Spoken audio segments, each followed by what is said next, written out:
Inaapoy ka ng Ragnat. Utang mo na ako sa mari ko. Yes, magkikita na kami ni Big Boy. Uy, mare, pautang naman. Bakit naman? Kasi ang anak ko ay inaapoy ng Ragnat.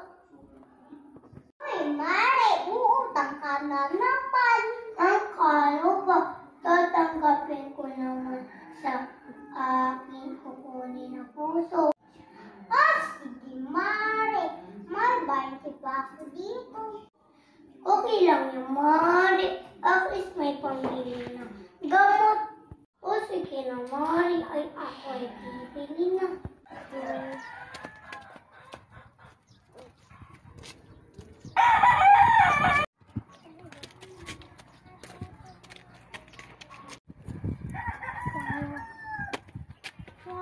Ay, nahulog yung aking 20. Ay, nasaan ang aking 20? Ay, kanino kaya itong 20? Ang swerte ko naman. Makapunta nga kayo na. Big Boy, tayo ay manglaro. Ayoko